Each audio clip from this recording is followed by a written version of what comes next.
Welcome to episode 425 of the DFO Rundown. As always, brought to you by Bet365. It's never ordinary. Get in the game. Use the promo code NATION, NATION, NHL, NBA, NFL, you name it, they got it. Bet365. I am Jason Gregor. We welcome in Jeff Marek as we record this late on Sunday evening. Jeff, and quite the goaltending duo between the Capitals and the Columbus Blue Jackets, Jet Greaves and Logan Thompson going save for save. Yeah, I'm glad you got us there early because I was going to ask you about this. Do you like a good goalie duel? I know we all love, 7-5 games and 8-6 games and last goal wins, and understand that. And we got a little bit of that on the weekend. But every now and then I really want like a good old-fashioned goalie duel, guys looking down the end of the ice at each other. I'm not going to let one in. Oh, yeah, I'm not going to let one in. It kind of had that vibe at Capital One Arena on Sunday between the Capitals and the Columbus Blue Jackets. That was awesome. I don't know that I want every game like that. I don't know that I want 2-0 wins with one empty netter every single game. But I don't know, like once a month, maybe a couple of times a month, Gregs, like give me a good goalie duel, man. I love that game. I'd much rather have a low scoring game that has lots of high danger chances. It just means great goaltending. I don't want the 1-0 or 2-0 games where there's nothing happening, but that was not the case. Greaves was excellent, stopped 36-37. You mentioned the empty netter, and then Thompson for his 100th win is one of the quickest in NHL history. I think top 20 fastest to get to 100 wins, 167 games for him. And you know what? He played really well for the Caps.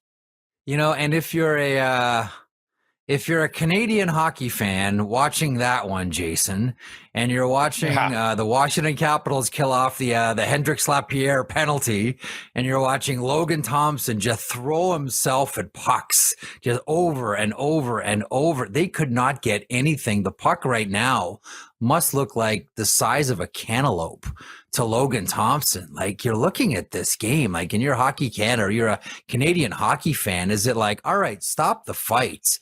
The question is over. That's the starting goaltender for Canada, is it not? He was fantastic again tonight. Tremendous. To me, I don't even think it's a discussion, to be honest, right? It's the discussion's probably going to be who's the other Canadian goaltender. Like, when Binnington's going to go because he was there at Four Nations and he won. That's fine. He's got some experience. But you look at Logan Thompson. Hey, Jet Greaves himself, man, he's played pretty well for Columbus. But Scott Wedgwood, although his environment, I think, has a lot to do with his numbers. Darcy Kemper, Darcy Kemper could have easily won the Vezina last year. Like, if it was me, I would be going Thompson, Kemper, and Binnington. Those would be my three goals. Makes a lot of sense. I do want to throw in one thing, Greaves. I really feel bad. He didn't get the win. Like, at the end of all of it, every now and then, and we saw this on Saturday. The New York Rangers throwing away an incredible performance by Igor Shesterkin. When you're the Columbus Blue Jackets and you get a performance like that out of Jet Greaves and you don't come away with any points, you say to yourself, we just threw away a great goaltending performance. We really owe our guy a solid. At the end of it, Greaves comes away. Excuse me. Greaves comes away with the loss. Yeah, well, that sucks for the goalie. But hey, when you got a goalie duo, that's what's going to happen. Somebody's going to win. Yep. And lose. There was a questionable hit against the Capitals. A lot of times people think it's going to involve Tom Wilson, but it had nothing to do with Tom Wilson. Jacob Trouba with a huge hit on Ryan Leonard. And I'm just going to say this, Jeff. I don't know where you come out on it, but I don't think that's a dirty hit. It's a hard hit. No. But I don't think it's a dirty hit. No, nor do I. Coming around the net, I don't know if you had shades of, like, there are two players that it reminded me of right away. Like, that is the Colby Armstrong hit. That was always his signature move, drop down from the wing position, player coming from around the net, and bam. That was always Colby's move. And Rafi Torres. Those were the two guys that made those hits consistently. Trouba is, of course, a defenseman and not a winger. But to me, it was fine. Ryan Leonard, it wasn't as if he didn't play the puck. Played the puck, made the pass, and as he turned over his left shoulder, there was Jacob Trouba. Now, one of the things that I found really, because I'm with you, I think the hit was fine. Unfortunately for Ryan Leonard and the Washington Capitals, Spencer Carberry, Caps head coach, saying he will be out a significant amount of time. So that's not good, obviously. But what I found interesting here is after the game, one of the things that Tom Wilson said I found particularly intriguing. And he said something along the lines of, I asked Jacob Trouba to fight. He said no, and we'll leave it at that.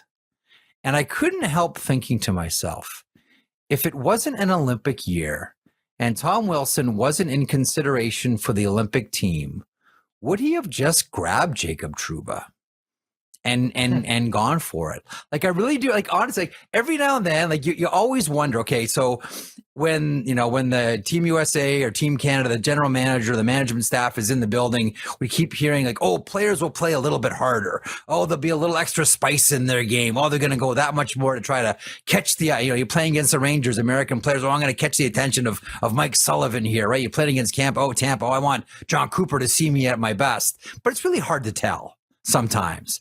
But I really wonder about this one, Gregs.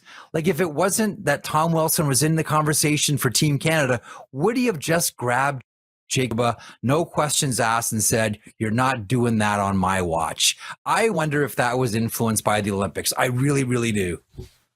Yeah, maybe. I think Wilson's a guy who knows that, hey, sometimes you deliver a hard hit, man, and there's nothing dirty about it, right? Because, hey, some people don't like his hits. Like, like you look at the Heedle hit earlier this year. I thought, hey, it's a hard hit, but it's a clean hit. And you're allowed to hard hits are not illegal in today's NHL. And, you got a fast-paced game. You got big, strong men. Sometimes you're going to hit a guy and he's going to get hurt, but that doesn't mean it's a dirty play.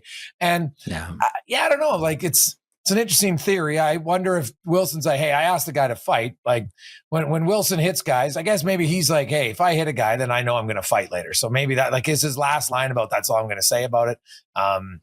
Because you're right. I think Wilson, people are wondering, like, can he play for Team Canada? But I'm like, when was the last, like, Tom Wilson doesn't take a high number of undisciplined penalties. He just doesn't, right? Like, you look at for a guy who's that physical, right? He doesn't. So I really don't think it should be that much of an issue, to be honest. Like, if it's me, the way he's playing, the way he's scoring, everything, like, he's won a cup, like, he knows how to play in big moments. To me, he's on the team. I like how he skates.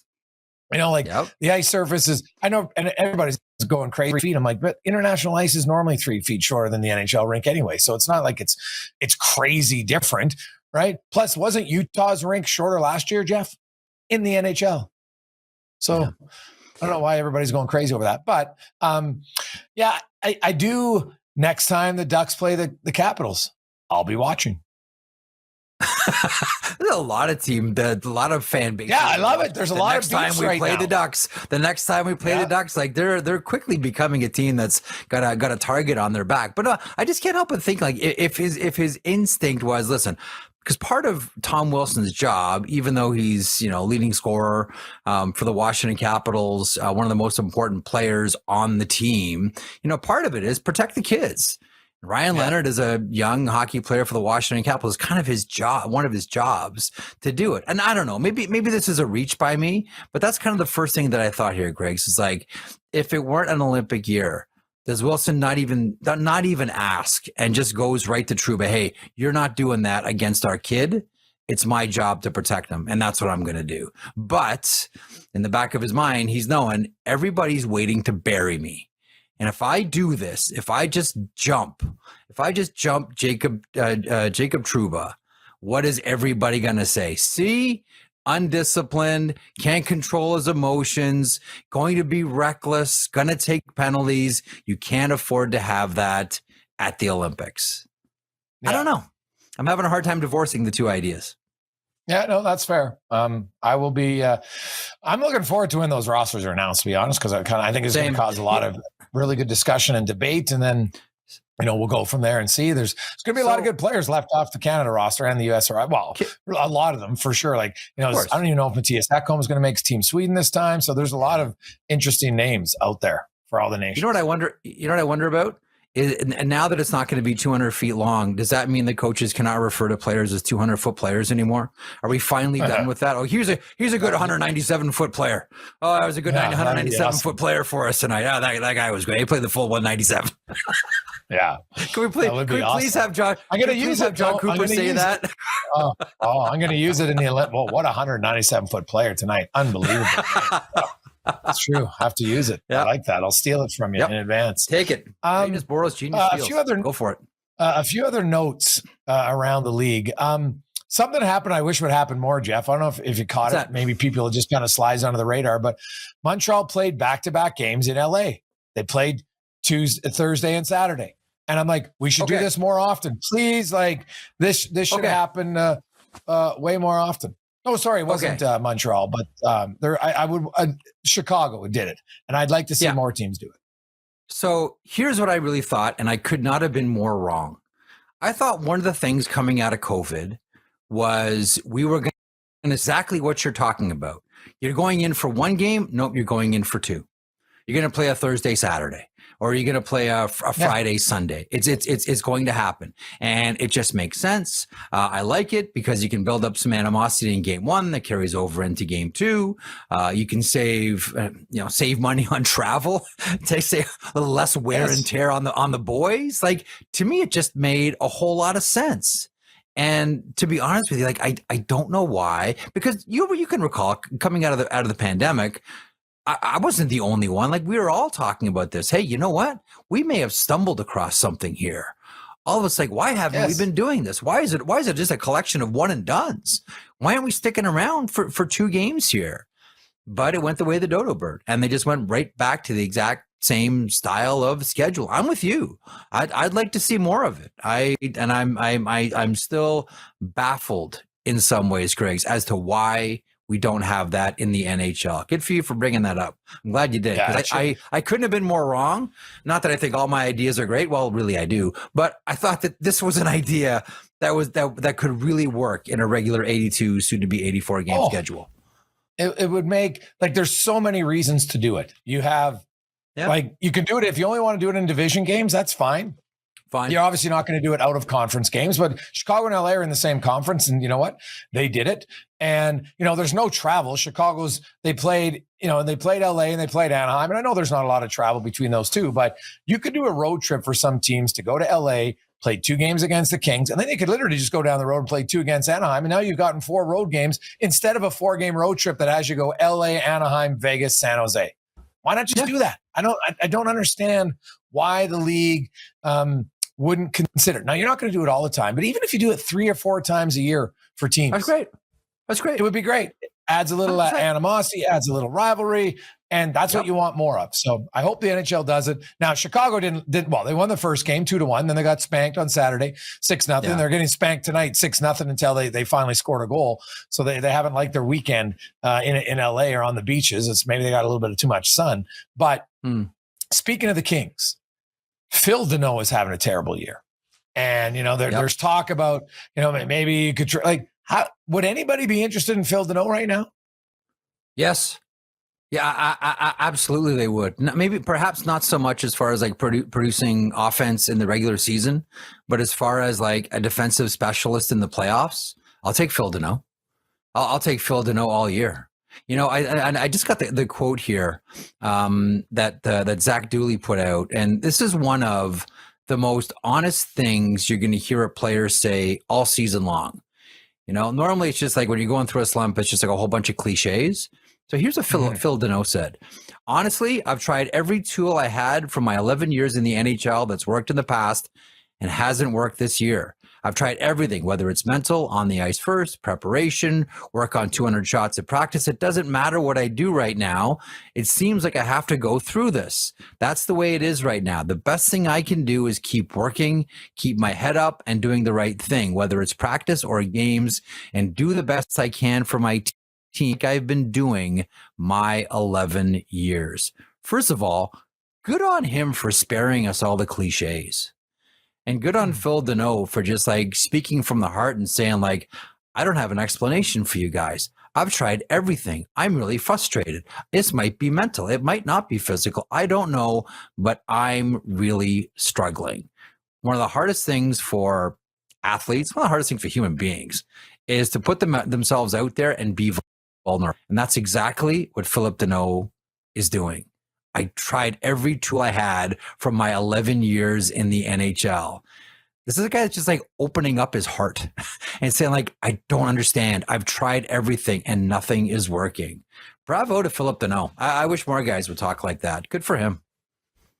Well, and you look at forwards, like Phil Danault's played 28 games. He's playing 16-27 a game, right? Like, so it's not like he's a guy who's on your fourth line. Yeah. He's playing 16 and a half minutes a night, and he has no goals in 28 games.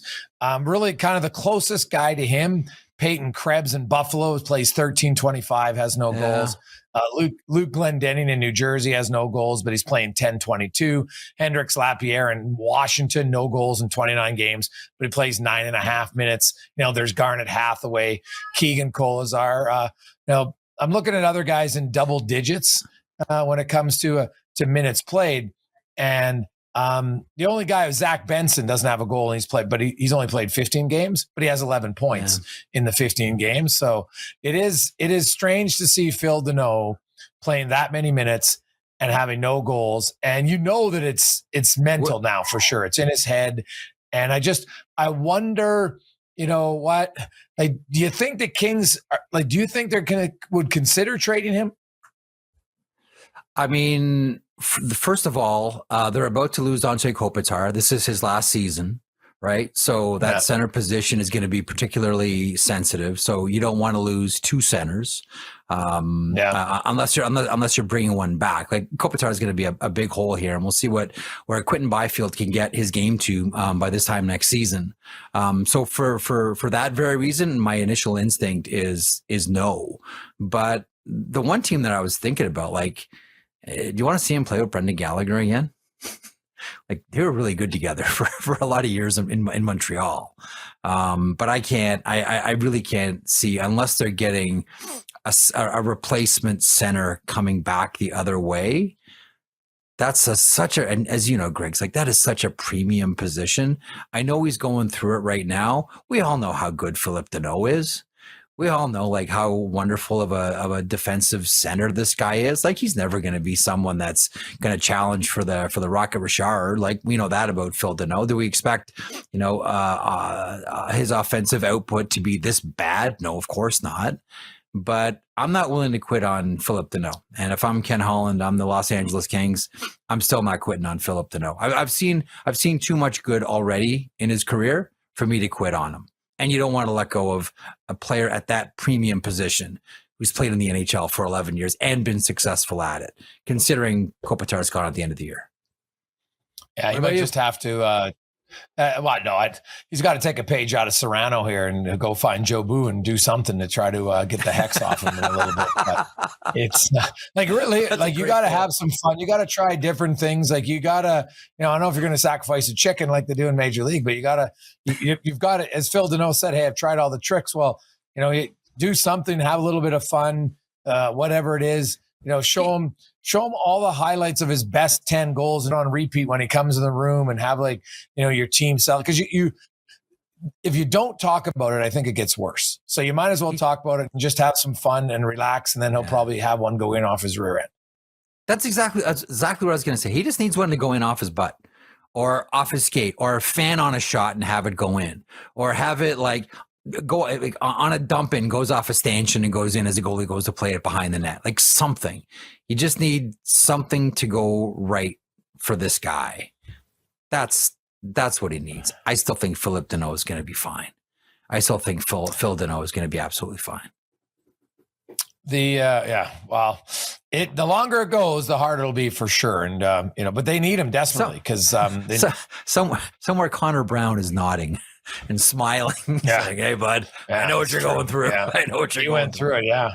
he was coming off an injury, a little bit different, but yeah, yes, it does wear on you. I true. remember talking to Connor about that, and he was just like after a while, you're just like, like he ended up getting healthy scratch for a few games even, but he had just lost his pop. He said, he finally just got it back. But Danault hasn't really had that. Like Danault's playing 16 and a half minutes, man. So they're obviously they still respect him. They still trust him. It's just a matter of try to do something different, switch up a stick, do something, someone should scare him. Whatever. Try to scare the goals out of them if you can. We'll see. Some injury updates. The Dallas Stars, bad news for Tyler Seguin, ACL. So he's done for the regular season, and probably, unless they get to the conference final again, I probably can't see him returning before then. And just kind of an innocent play.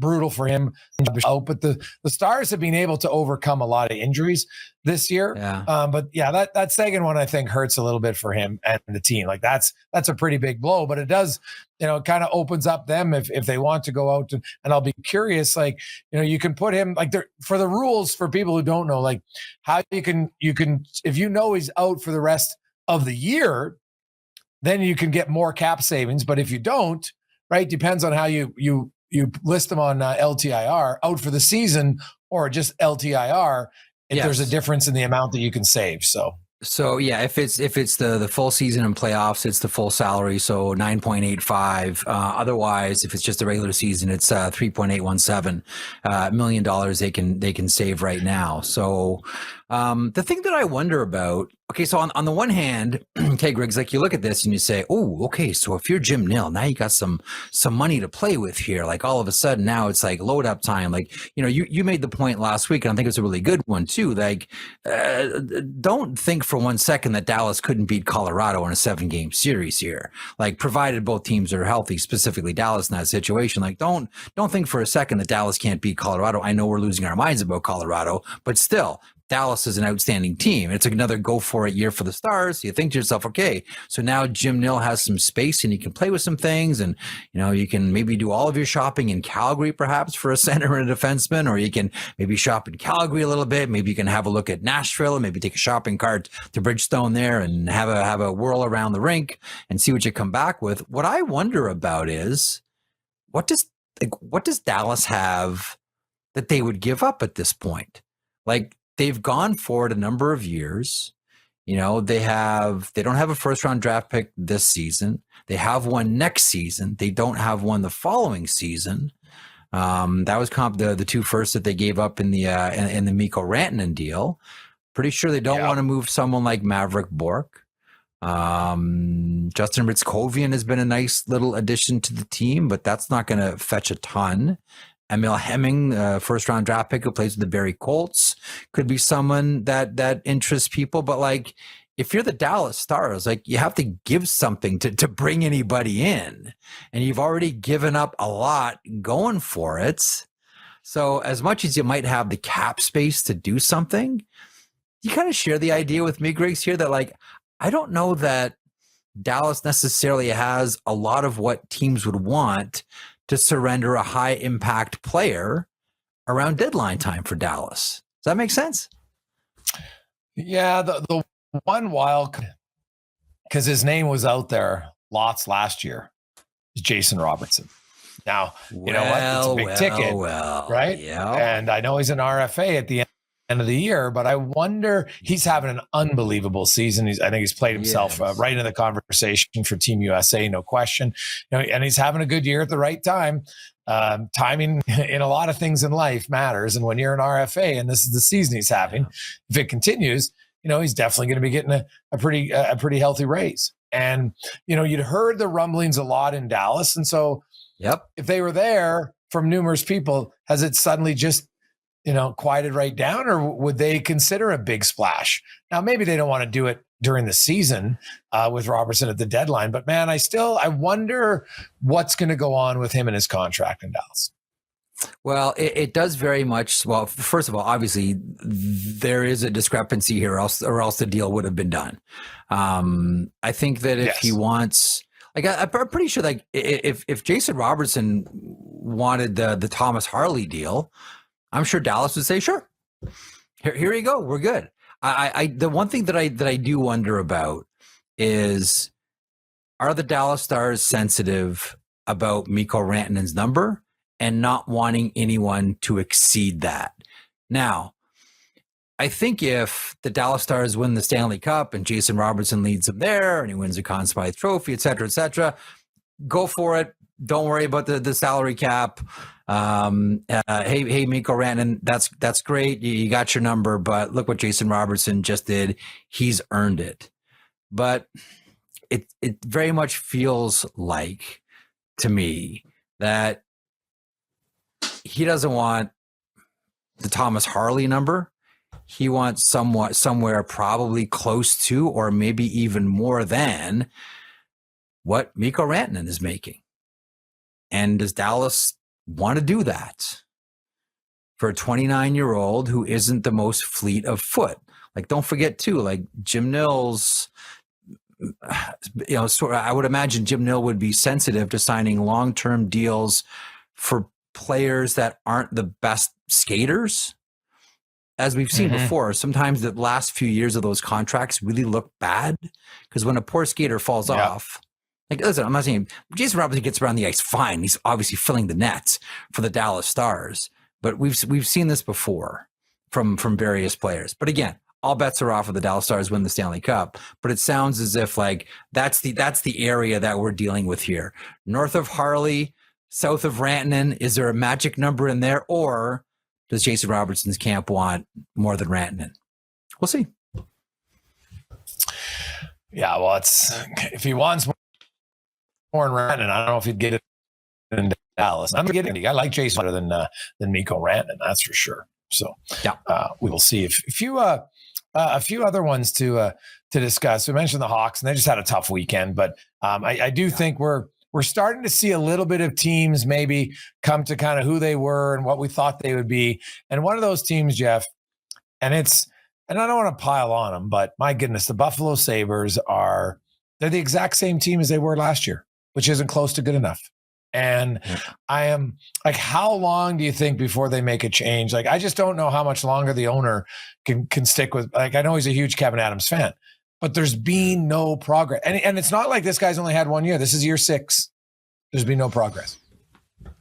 Yeah, and we just passed the anniversary of the palm tree press conference for Kevin Adams, which I'll tell you, just as an aside, Jason, I was talking to someone in the Sabres organization after that, and I'll tell you, the marketing group with the Buffalo Sabres were all ready to activate on like this big palm tree, I don't want to say festival, but like they had like a big activation revolving around the Buffalo Sabres and palm trees.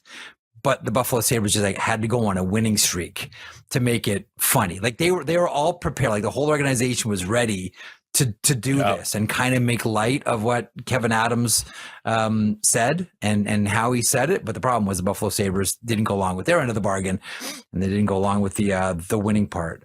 Let's start with the three-headed goaltender. Look, no matter what they say publicly, Jason, you've covered this game for a long, long time. Have you ever met a goaltender who said, you know what? I like this 3 goalie situation. Yeah. I'm fine with it. I really like it. Have you ever met one? Because I haven't. Yeah. Well, I haven't met one. Thing is, I would argue they got a 4 goalie problem, right? Because you got Luukkonen, you got Alex Lyon, you got Colton Ellis, and you got a young kid, Devin Levi, in the minors. Like they're for teams looking for goaltending. That's just where I'm like, I don't know what's he asking for, but my goodness, you can't be in a better position of strength than the Buffalo Sabres when it comes to goaltending and options of who would you want to trade. You've got different price points, you've got different age, you've got different skill set. Like there's lots of options here. Like Ellis, I don't think has much trade value, but Alex Lyon would have trade value. His numbers are actually really good. And he's only making 1.5. And, Devin Levi's in. But I think the scouts are like, they've got to do something to their goaltending. And the challenge is they don't want to do what the Toronto Maple Leafs did. Remember when they picked the wrong guy and they traded to Karask? So that's their challenge. They got to. And my question to you is, I think the management team in Buffalo is the team that I would be trusting to make that decision. Well, here's the thing My that answer I is wonder no. about. Yeah, here's the thing that I wonder about. If there are, because right now, to your point, like this is like year to year, it's the same team, right? It's the same team, just spun your wheels for one more season. Now, by the way, no Ostlund got sent down as well, so they can bring up a seventh defenseman because they have 3 goalies. Right. If you're the Buffalo Sabres now and you need to do something drastic, like if the organization has decided that it's time to do something drastic, I'm not so sure that it's Kevin Adams making that decision. You know, are we not at the point where Yes. if the team needs major surgery, I don't know that it's Dr. Adams who they're calling it shouldn't be. Yeah, At least for me, it's probably someone else. Like that's what I wonder. Like, has Kevin Adams, unless the Buffalo Sabres somehow start winning here and get themselves into a playoff position, has he made his last big trade? Wow. Like I look at teams and we're going to wait till the end of the year. No, if you're going to make your move, you make your move before the trade deadline. Otherwise, because if you keep him at the trade deadline and you allow him to make moves then, because to me, why delay the inevitable?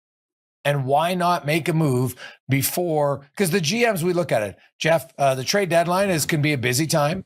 And then free agent, like those are the 2 regular, busiest times for a general manager. Obviously, you're doing work year round, but those are some of the high decision making time. So I don't believe he's the guy for the future. And I would love to see a reason why you think he is. Right now, he might be better his second time around. I don't think they ever really gave him a ton of support to begin with. He didn't have much experience. He should have had, I think, some experienced guys around him. Right now, you brought in Kekalainen now, but the thing, and I think he's the guy who's going to take over. So, but my question is, why wait? Why delay it? Yeah, you know what? Your point about, this is Kevin Adams' first shot at it. Isn't that kind of the story about this era's Buffalo Sabres? Whether it's behind the bench, whether it's in the office of the general manager, whether it's on the ice with so many players being rushed to the NHL, Jason. Like just go up and down the list of how many guys have been rushed into the league, no patience whatsoever. And Kevin Adams ushered into a really sensitive situation in what I still consider to be a really important market, because you've seen it. I've seen it. A lot of, the listeners and viewers have seen it. When the Buffalo Sabres are popping, and folks, it has happened in the past. Trust me, it has happened where this market actually had a good hockey team. It's fantastic, because the wonderful thing about the Buffalo Sabres is, and this is why I love it, it's not just American fans. It's American and Canadian fans. It's the Canadian fans that go down from St. Catharines. It's the Canadian fans that go down from Hamilton who consider the Buffalo Sabres their team. Where else does that exist? Where the fan base is like this beautiful mix of Americans and Canadians cheering for this team. I love it. I absolutely love it, which is why at the beginning of every year, I don't have a horse in any race. I don't cheer for teams, but I just want the Buffalo Sabres to be good, because to me, they're one of the most unique markets in the entire NHL. And damn it, they haven't been good for a long time. And it still looks bleak, and it doesn't look like it's getting any better. It doesn't look like, and I'm with you. Like, I think if it's major surgery time, I'm with you. It's got to be another manager making those decisions. It really does. Yeah, I would agree wholeheartedly. Let's bring in our manager, Pat Puff. Oh, be on your best behavior. Howdy. Okay. How are you, my man? Make sure my hair looks good. The boss is here. I'm good. Hi, manager. Boss. I like that. I like manager. Well, let's see if we can manage some buy or sells. A presentation of Bet365. Whatever your bet is, it's never ordinary. Bet365. Download the app. Get in on the game. Use code NATION. Bet365 must be 19 or older. We have 2 teams sitting up at the very tip top of the standings right now. Those 2 teams, of course, the Colorado Avalanche and the Dallas Stars. Now, we know regular season success doesn't always lead to playoff success. Colorado is having an unbelievable season. Dallas always seems to be making the playoffs and making a push. But my question to you guys today, buy or sell, are we going to see one of these two teams in the Stanley Cup final this year. They are both playing incredibly well. I know Dallas has, Tyler Seguin's out, but Colorado's just putting on a show right now. Gregs, what do you think? It's a good question. The thing is, they're like right now, it looks like they're destined to meet in the second round, right? Assuming that they both win their opening round. And man, that'd be a hell of a series. If you're saying, okay, I get those two or the field in the West, like the only other team I look and, Edmonton's starting to find their way, right? Edmonton's beat Dallas and beat them pretty handily last year. Different team this year. Vegas, I like Vegas. They're I think Vegas is starting to come on. So those would be the two teams. Like I like Minnie, but I don't love Minnesota. I'm not sure Minnesota's there. So, I'm going to say odds will tell. I'm going to say, will I buy? Yeah, I'll buy. I guess I'll buy. Yeah, I think that there hasn't been a team from the Central since the Avs won the Cup to even get to the Stanley Cup final. Right? It's been Vegas and Edmonton since then. Right? So I guess I'd buy. I'm buying on this one all day. I'm buying this one all day. I think Vegas has lost too much on the back end. I think that the goaltending is still a major question mark with Vegas. Griggs is right. Like we're starting to see Edmonton, start to fill the net, which is a fun thing. If you like the Oilers, and B, like high scoring games. So those have been fun. I just wonder about the fatigue with the Oilers. They played a lot of hockey, and sometimes some nights it really looks like it. These teams are so good. I mean, health is the ultimate wild card, but to me, it's either going to be Colorado or Dallas. And I am with everybody listening and watching right now. These two teams need to meet. To me, it wouldn't be right for hockey if these two teams missed each other in the Stanley Cup playoffs. You have to have Dallas meeting Colorado. Yeah, I agree. Dallas always seems to be floating around, and it always seems to be their year, but does seem kind of like the year where they're playing just a little bit above the rest along with Colorado. So it would be really, really interesting to see. Yep. And I'm going to kind of lower the bar just a little bit, but kind of ask the same question this time about the Pittsburgh Penguins and the Flyers. And you'll probably know where I'm going with this one, but buy or sell, what are the odds one of these two middling Metro teams makes the playoffs? And we'll start with you, Gregs. Only one has to make to buy.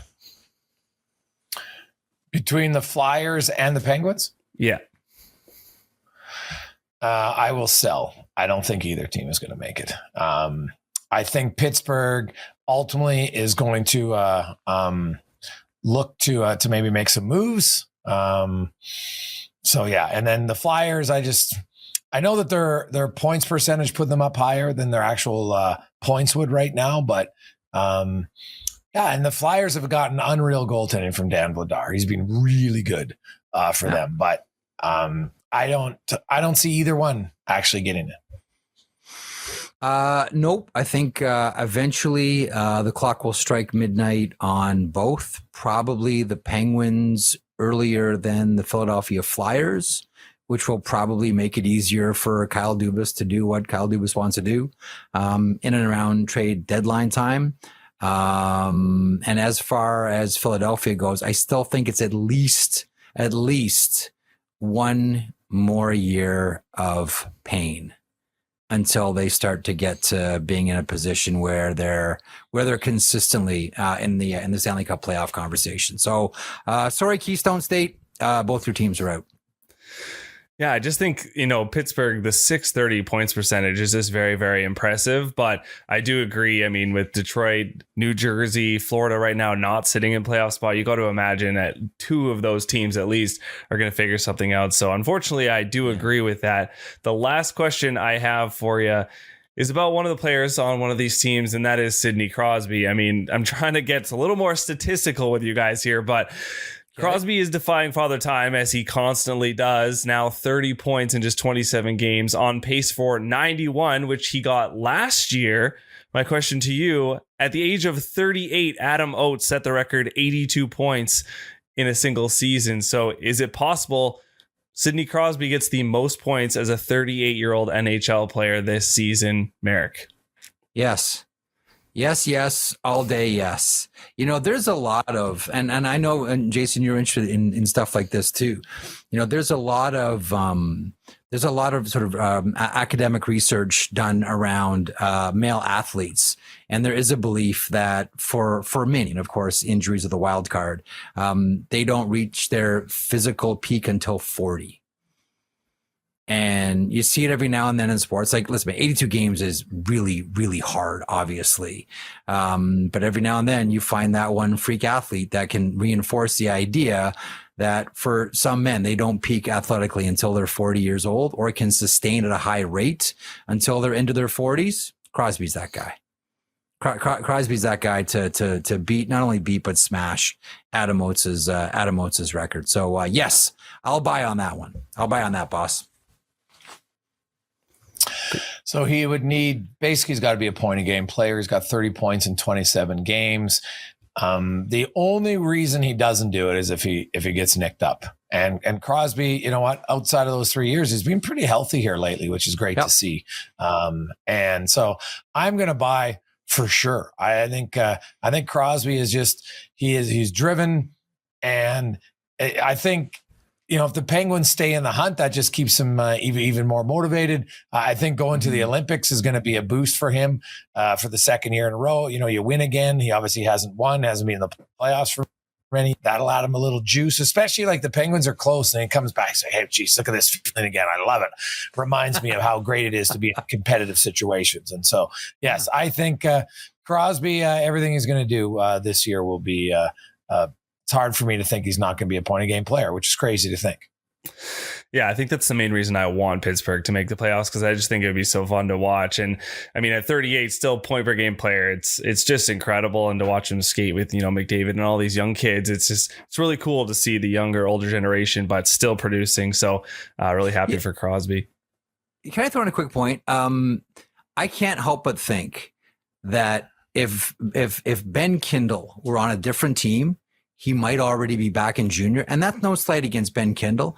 I just think that, one of the things that's really, really important to the Penguins right now is to have a lot of those kids in the room and around Sidney Crosby, right? As that sort of that teacher, that guy. This is the rate that you have to perform at. This is the rate you have to train at. This is what you have to do. And I have a hard time believing that if Kindle was on another team, that we'd look at him and go like, of course he's not going to the juniors. He's staying with his NHL team. But that's where we're at with Benjamin Kindle. And I can't help but thinking that some of that is from being around Sidney Crosby day in and day out. That's the Crosby effect. Well, 7 goals in 24 games. It's no coincidence for sure. But buy or sell, brought to you by Bet365. Good questions, boss. Yeah, good job, manager. Good job. A few other things around the league. This has nothing to do with really on the ice, but I'm actually kind of surprised it took this long to change it, Jeff, was the Foster Hewitt award, and who's eligible for it now. Okay, so this is, I know that I haven't made many friends amongst the NHL broadcasters because I've been banging on this drum for a really long time. And this isn't to slight anybody who's won the Foster Hewitt Award, but it has been consistently awarded mainly to play-by-play voices, but also some color commentators as well, completely shutting out, hosts and analysts and people that work studio for national broadcasts. And so, Barry Melrose is someone that right now, especially, is near and dear to everybody's heart. I think Barry Melrose should win this award for almost single-handedly, and I really do mean that, almost single-handedly keeping hockey alive on ESPN when there was no hockey on ESPN. He found a way to make it consistently interesting, day in, day out, night in, night out. Barry Melrose, like every American hockey fan owes a legion of thanks to Barry Melrose for what he did at some of the darkest times for the NHL in the United States. Don Cherry is another obvious one. Some of our older viewers or listeners would, probably stump for someone going back to the 60s, like Ward Cornell with Hockey Night in Canada.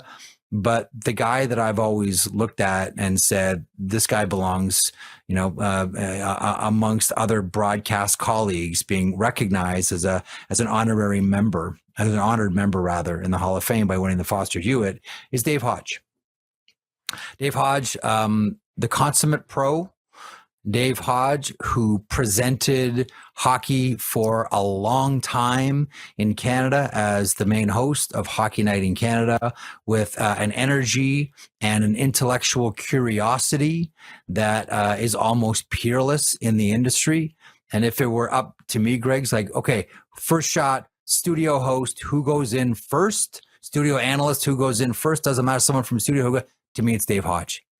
Dave Hodge, to me, is the guy. And at the acceptance speech at the luncheon, he does have to flip the pencil. Oh my God, that was such a classic moment. Oh God! Now there's laser or the powder blue one. Which one would he wear? That would be great. Well, yeah, him. You look at a guy like a Don Cherry would fall into that category. I think for sure in that area. Yep. And yeah, I was actually kind of surprised that I hadn't obviously done enough research into looking at it. There's some guys that I actually thought were already in that weren't. So that was my mistake. But I think it's a smart change for anybody out there. And fans, they see these people and they see them a lot, and they impact their ability to enjoy the game significantly, right? So I think it's a smart move. I think it's overdue. And it's now is the right time, I think, to get it right or wrong. It probably should have been changed many years ago, and they finally made the decision to do it. It's been done. This is the right decision. They do have some catching up to do.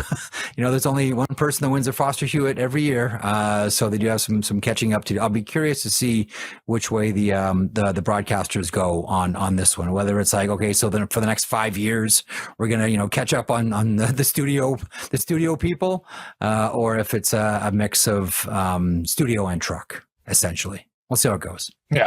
Yeah, so no, it will be that'll be very interesting. Few other quick notes around the league before we wrap up on the pod today.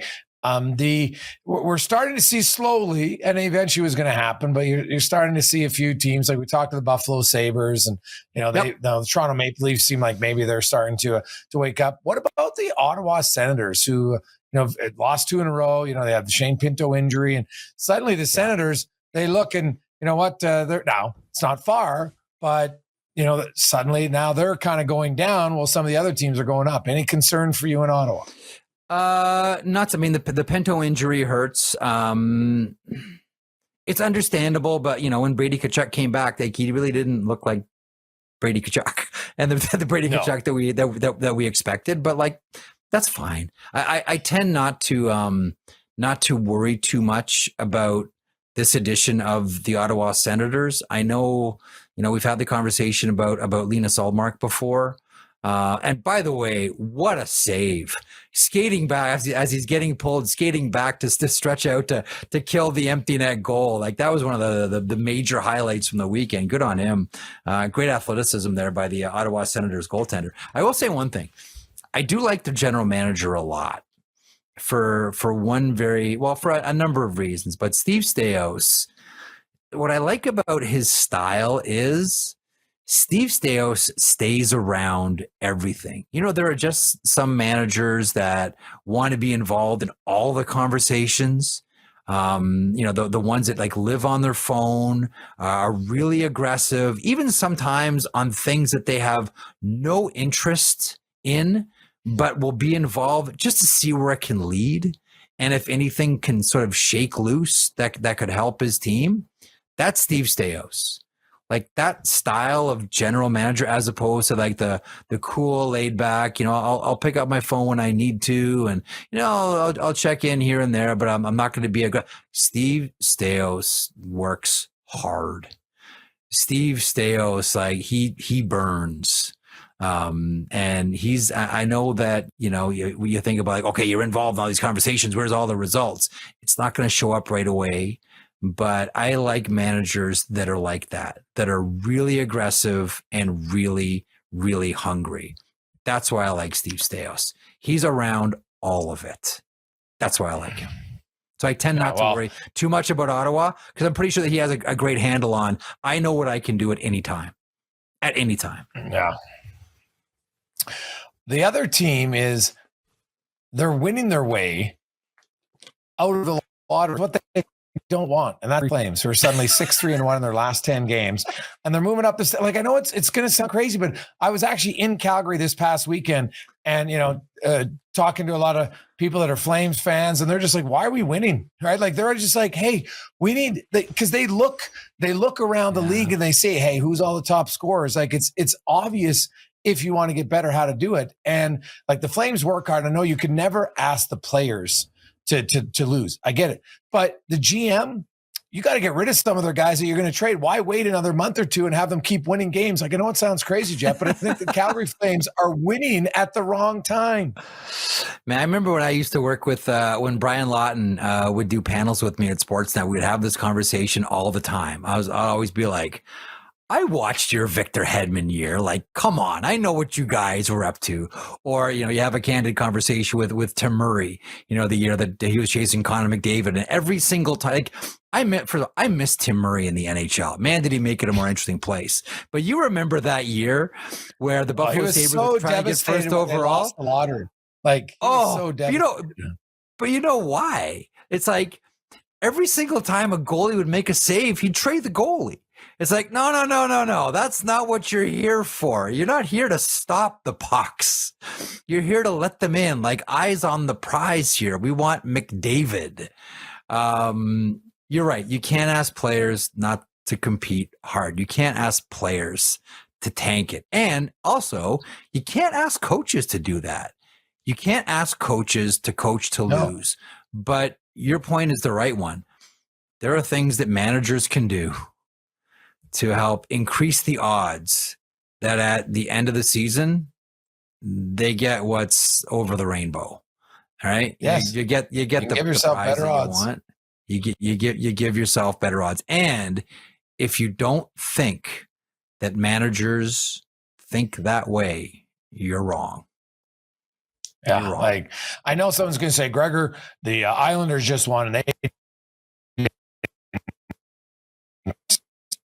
But right, so you have to, I believe, make a rational decision and look at your team. Like if you know that Rasmus Anderson's not re-signing, and you should know that by now, try to get the trade. Now you can wait till the trade deadline. Do I think the return is going to be that much higher than it is now? Probably not. Now other teams, his cap space for this year, but his cap it isn't that high. So any team, like if I'm in the Rasmus Anderson sweepstakes, I'd want to get him on my team sooner than later. Give him more time to acclimatize to the new team, get comfortable. It's going to be the first time he's traded in his career. That can always be challenging for different players. So I'd want more, not less time to do it. And you're a few weeks away from the NHL trade deadline for the Christmas break, which lasts a week on the 19th, I think, until the 26th. So you've only got 12 days now if you want to do something. And I look at the Flames and I see them winning games and I'm like, well, that's great, but they don't need to be winning games right now. Like, what did last year do for them? At 96 points, they didn't make the playoffs. Oh, I know. What did it do for them? It's the old Sam Kinison line. If you're going to miss heaven, don't miss it by 2 inches. I will tell you one thing though. There was a pretty big part of me that liked that the Islanders won the lottery. To me, that was good karma, good hockey karma for not throwing the season. For competing. Yeah, but Calgary to me wouldn't be throwing the season because they're just not that good. Right? Like no. I get it. But I'm saying like it wasn't as if like I know they made the Brock Nelson deal, but still like it wasn't as if they just said, all right, we're steering this one into that was a good trade. How good does Cal Ritchie look right now? You see that between the legs goal that he scored? Yeah. Oh, it's a great trade. That's a really smart trade. But I thought that was some really good dose of hockey karma. That, you know what, we didn't take this thing off the road and we still got Matthew Schaefer. I like that.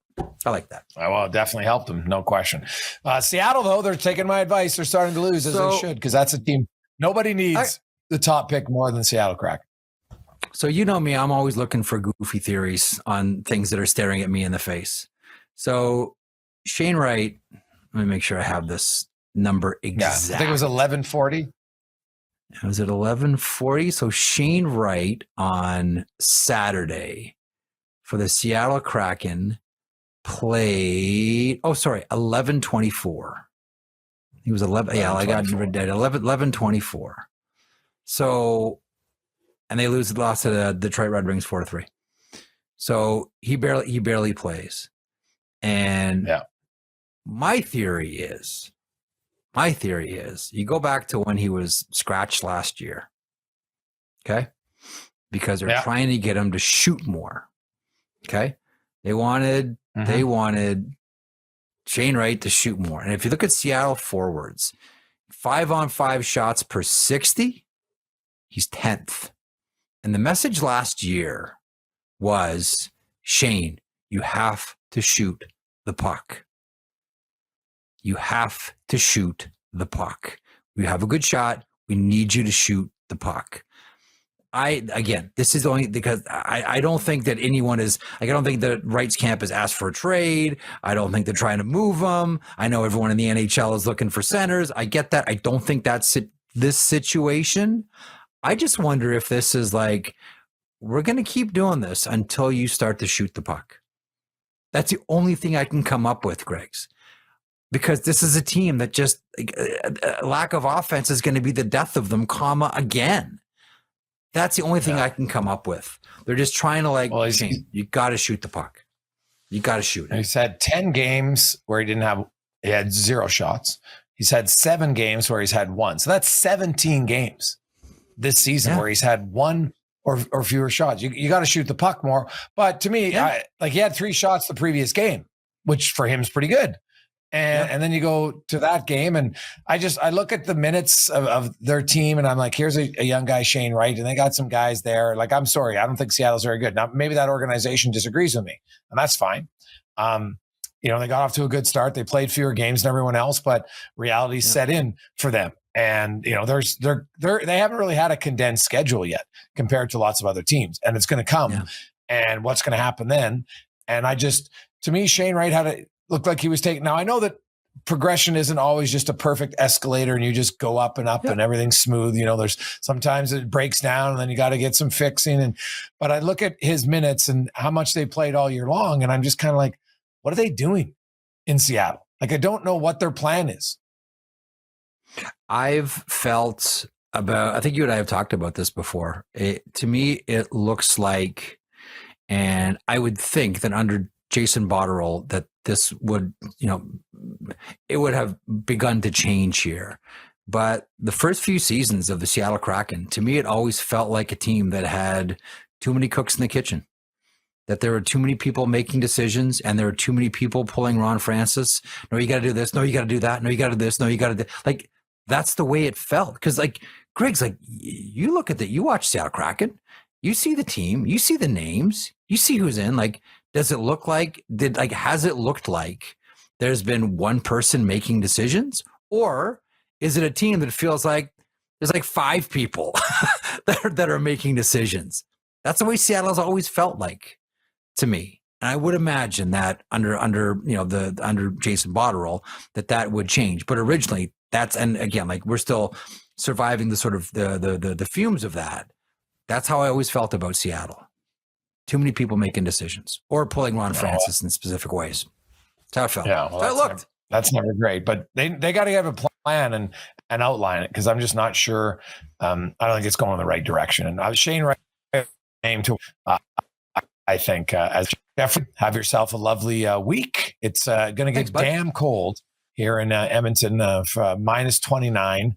That's Celsius, which is awful. I don't even know what that is. Fahrenheit, for a few days, but the freeze is coming, and hopefully not to any other parts of the country, because that's just too cold for anybody. I actually like the cold. I just don't know that I like it that cold. But I am a Canadian that actually enjoys the cold, and so I don't mind cold. But minus 29 is that's a line. That's no thanks. That's not. That's not what I'm looking for. So we'll see. I'm just trying to quickly pull it up. What that would be if in Fahrenheit. Fahrenheit. Yeah. So if you had minus 29 is minus 20 Fahrenheit for all of our Fahrenheit listeners. So damn cold. Damn cold. Jeff, stay warm. We will chat with you next week. Thanks, pal. Talk at 7. That's the rundown brought to you by Bet365. Hey, hockey fans, if you enjoyed that video, then make sure you hit the subscribe button right here on the Daily Faceoff YouTube. We have you covered for everything you need. Exclusive interviews on The Sheet with Jeff Marek, all the latest hockey news on Daily Faceoff Live, and you can always get your morning started with Johnny Lazarus and Colby Cohn on Morning Cup of Hockey. Don't miss a minute. Hit that subscribe button.